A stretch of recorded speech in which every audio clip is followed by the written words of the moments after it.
Imagine you are standing at the edge of a frozen lake. Someone you love has fallen through the ice 50 yards from shore. You cannot be certain the surface will hold your weight. The evidence is incomplete. The rational thing, by the standards of pure scientific caution, would be to wait for more data, to gather information, to avoid acting on insufficient proof. But you already know what happens if you wait.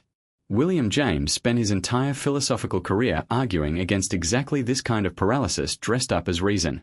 In 1896, he stood before the philosophical clubs of Yale and Brown universities and delivered the lecture that would define his place in American intellectual history.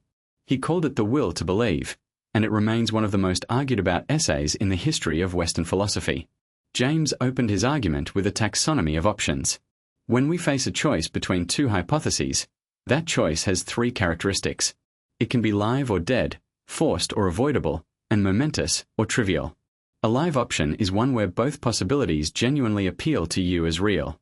If I ask you whether you want to believe that the moon is made of green cheese, that is a dead option. It simply does not register as something you could actually commit to. But the question of whether there is meaning in the universe, whether your choices matter, whether love is something more than chemistry, these are live options for most human beings. They feel real. They pull at something. A forced option is one where there is no third way. If I tell you to either accept a given claim or reject it, you can step aside and refuse to choose. But if I say either go out that door or stay in the room, there is no neutral ground. You will end up inside or outside. And a momentous option is one where the stakes are high, the opportunity is unique, and the decision cannot easily be undone. James argued that religious belief, for most people, satisfies all three criteria. It is live because it speaks to deep human questions. It is forced because agnosticism, the refusal to choose, is itself a form of choosing against belief. And it is momentous because if there is something real on the other side of faith, the person who refused to believe has lost something irreplaceable. This is where James cut against the grain of his era.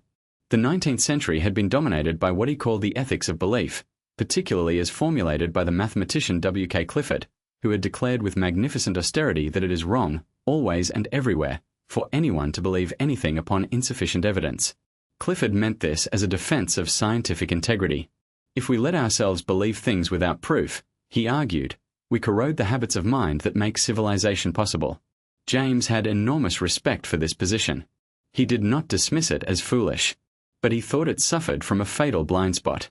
The blind spot was this: Clifford assumed that withholding belief is a neutral act. James insisted it is not. When you withhold belief, you are making a decision. You are betting that the cost of being wrong by believing exceeds the cost of being wrong by not believing. But this bet is not obvious. It is not guaranteed. In fact, in many of the most important domains of human life, the cost of refusing to believe is enormous. Consider friendship. You cannot verify, through pure logic and empirical evidence, that another person is trustworthy before you trust them. Trust is precisely what makes them trustworthy, because trust transforms the relationship. If you wait for certainty before opening yourself to another person, you will never have a real friend.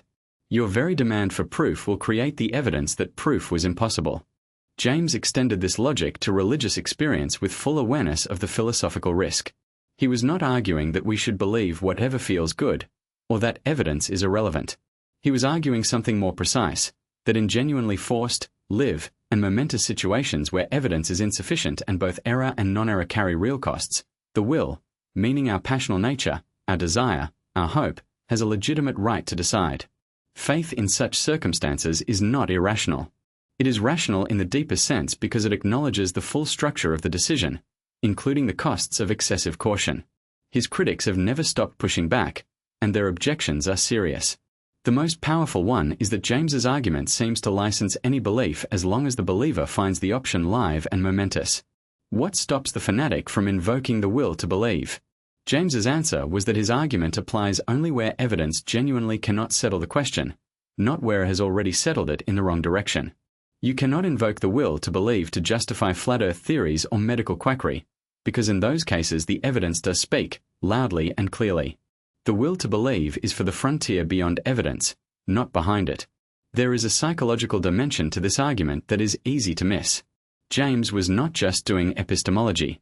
He was doing therapy for a culture he believed was suffocating under the weight of its own skepticism.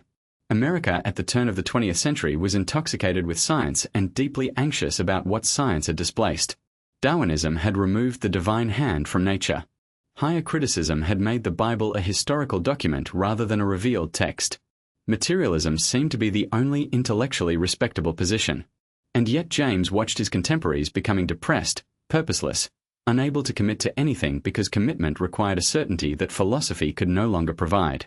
He had lived this crisis himself. In his late 20s, James had suffered a complete psychological collapse. He could not act. He was paralyzed by the feeling that if determinism was true, if every choice was just the mechanical result of prior causes, then nothing he did mattered. The escape came through an act of will. He read the French philosopher Charles Renouvière's definition of free will, the ability to sustain a thought because one chooses to, and he decided, simply decided, to believe it was true. He wrote in his diary that his first act of free will would be to believe in free will. This was not self-deception. It was the recognition that some truths cannot be waited for. They must be lived into existence. The will to believe has found unexpected resonance in modern psychology and decision science. Research on the placebo effect has shown that belief in a treatment can produce measurable physiological changes. Studies of self-efficacy have demonstrated that believing in your ability to perform a task actually improves your performance, not because belief rewrites reality, but because it changes what actions you attempt, how long you persist, and how you interpret setbacks. The person who believes they can run a marathon trains differently than the person who thinks they probably cannot. The belief becomes partially self-fulfilling. In relationships, attachment research has shown that the capacity for secure bonding requires something very close to what James described, a willingness to trust before the evidence is complete, to make yourself vulnerable to the possibility of loss. The people who cannot do this, who insist on certainty before opening themselves, tend to remain isolated not because they are more rational but because they have not understood the full cost structure of their caution. At its deepest level, the will to believe is an argument about what kind of universe we live in. James believed, and argued at length in his later works, that the universe is not finished. It is open, indeterminate, still in the process of becoming. What we believe and how we act participates in what the universe becomes. This is not mysticism. It is a claim about causality, that human belief and action are real causes in the world, that they produce effects, that the universe with 1 million people believing in their own dignity and moral worth is a different universe than one where they do not. In that sense, the will to believe is not a consolation prize for those who cannot face hard truths. It is an invitation to take seriously the power of human consciousness to participate in reality rather than merely observe it. The frozen lake is still there. The evidence is still incomplete. But the person you love is still under the ice. James would say, your choice to believe you can save them is itself part of whether you can. And the philosopher who waits on the shore for certainty is not being rational. He is making a choice he has not yet had the courage to name. Subscribe to the Psychology of William James to explore more of his timeless ideas.